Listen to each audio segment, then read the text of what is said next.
दरअसल इतना लंबा समय बीतने के बाद सबको समझ में भी आ रहा है कि अब किन किन चीजों की जरूरत होती है, किस तरीके से चीजों को पहुंचाना चाहिए। हालांकि दूसरी लहर के समय भी कई राज्यों में इस तरह की व्यवस्था देखी गई थी। जरूरी ये है कि लहर जब तक अपने पीक पर नहीं, अभी जिस तरह से तेजी से मामले बढ़ रहे हैं, ऐसी चीजें काफी मददगार साबित होती हैं। और जो लोग होम आइसोलेशन में हैं, उनके मन में बहुत सारे सवाल उठते हैं।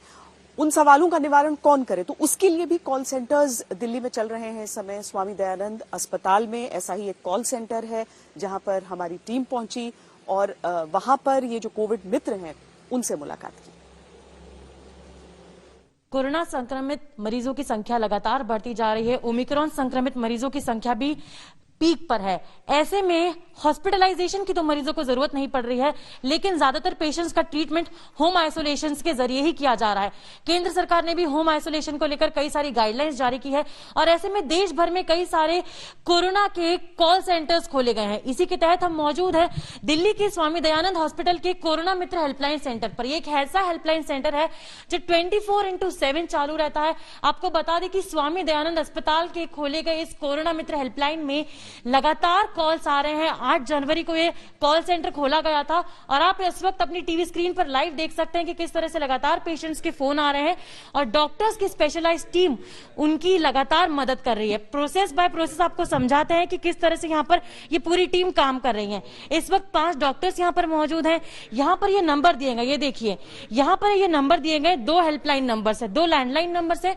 इन्हीं 2 नंबर्स पर पेशेंट्स के फोन आते हैं और सबसे खास और सबसे महत्वपूर्ण बात यह है कि केवल दिल्ली से ही नहीं बल्कि पूरे देश भर से, इनफैक्ट देश के हर एक कोने से इस हेल्पलाइन पर कॉल आ रहे हैं। देखिए, जैसा इस हेल्पलाइन का नाम है कोविड मित्र, यानी कि कोविड के जो पेशेंट्स हैं उनके फ्रेंड।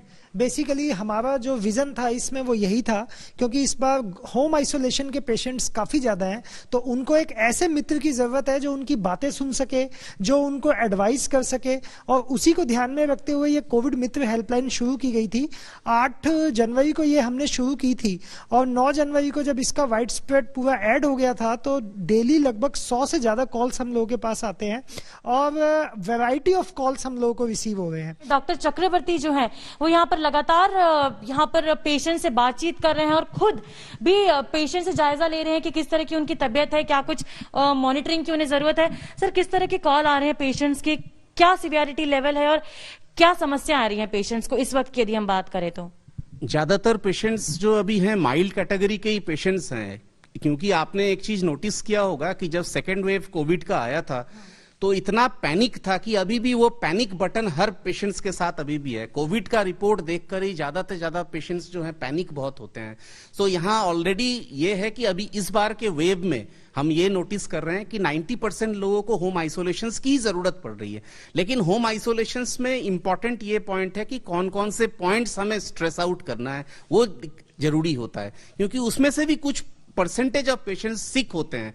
तो सिक होने का मतलब है कि हमें वही चीज बताना पड़ता है कि भाई एक तो आप पैनिक ना करें और आपको जो जो चीज मेजर्स हैं, जैसे आप हमारी टीम को देख रहे हैं, ये सब यही चीज पूछते हैं कि भाई आपकी सैचुरेशन मॉर्निंग इवनिंग की कैसी रह रही है, आपका रेस्पिरेटरी रेट तो नहीं बढ़ रहा है। ये 2-3 चीज बहुत सिंपल चीज है जो कि हर कोई घर पे कर सकता है मॉर्निंग इवनिंग।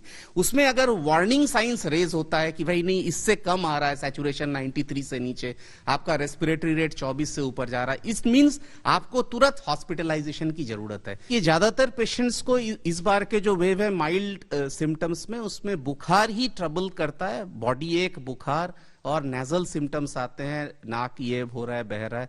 तो उसके अकॉर्डिंगली जो हमारी टीम है वो उसको एडवाइस करती है कि भाई पैरासीटामोल आप ले सकते हैं बुखार के लिए, आप दिन में 4 बार भी ले सकते हैं, 650 वाली पैरासीटामोल ले सकते हैं। अगर इस तरह का नाक में अगर ज्यादा आपका नेजल फ्लो हो रहा है, डिस्चार्ज हो रहा है, तो एक सिंपल दवाई है मॉन्टेल्यूकास लिवोसेट्रिजिन की, वो हम बताते हैं।